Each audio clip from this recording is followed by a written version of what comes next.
ময়মনসিংহে সপ্তাহের ব্যবধানে কিছুটা স্বস্তি রয়েছে নিত্যপণ্যের বাজারে। এ নিয়ে আরও জানাতে নগরীর মেছুয়া বাজার থেকে যুক্ত হয়েছেন সহকর্মী ইমতিয়াজ আহমেদ। ইমতিয়াজ, জানাবেন বাজারে নিত্যপণ্যের সরবরাহ কেমন দেখছেন?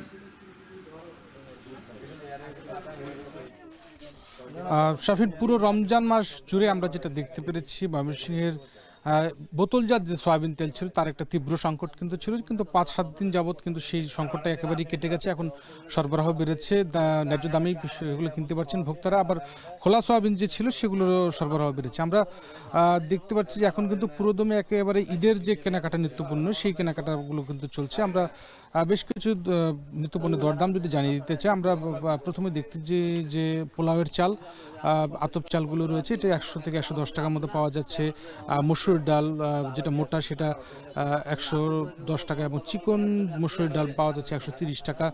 এবং সেই সাথে যে অন্যান্য যে পণ্যগুলো রয়েছে, বিশেষ করে গুঁড়ো দুধের দাম কিন্তু ১০ থেকে ১৫ টাকা করে কিন্তু একটু বেড়েছে, কিন্তু অন্যান্য যে নিত্য পণ্যগুলো রয়েছে সেগুলো কিন্তু গত সপ্তাহের মতো অপরিবর্তিত রয়েছে।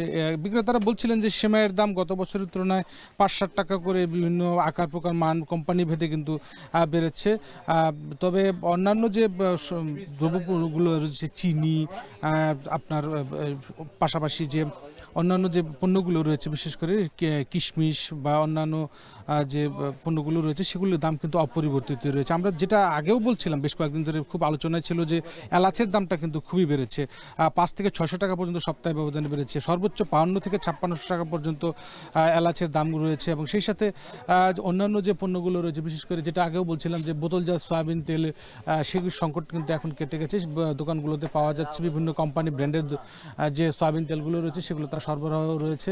এবং সেই সাথে বিভিন্ন যে কসমেটিক্স, সাবান, প্রসাধনী থেকে শুরু করে যে অন্যান্য যে পণ্যগুলো রয়েছে সেগুলো কিন্তু সরবরাহ আমরা দেখতে পাচ্ছি। এবং যেহেতু সকালের দিকে ক্রেতার সংখ্যা একটু কম, যত বেলা গড়াবে ক্রেতার সংখ্যাও কিন্তু তত বাড়বে। এবং বিক্রেতারা যেটা বলছিলেন যে মোটামুটি এখন যে সরবরাহগুলো তাদের রয়েছে, এখন আপাতত কোনো সংকট নেই, এবং দামেরও কিন্তু খুব একটা হেরফের হচ্ছে না। এবং যেটা বলছিলাম যে গুঁড়ো দুধের যে দামটা, সেটি কিন্তু আসলে ১০ থেকে ১৫ টাকা করে বিভিন্ন কোম্পানি ভেদে কিন্তু দাম বেড়েছে। এবং পাশাপাশি আমরা কিন্তু আদা, পেঁয়াজ, রসুন এগুলো যে দেখেছি বাজারে, সেগুলো কিন্তু গত সপ্তাহে যে দাম ছিল সেগুলি সেই দামেই কিন্তু এখনও বিক্রি হয়েছে, অপরিবর্তিত রয়েছে। মোটামুটি এগুলো কিন্তু আসলে বাড়েনি।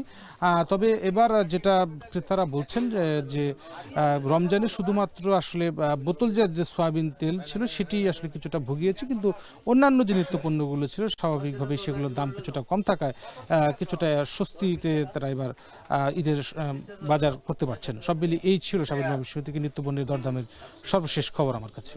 সেরকম ইমতিয়াজ আহমেদ যুক্ত হয়েছিলেন ময়মনসিংহ থেকে।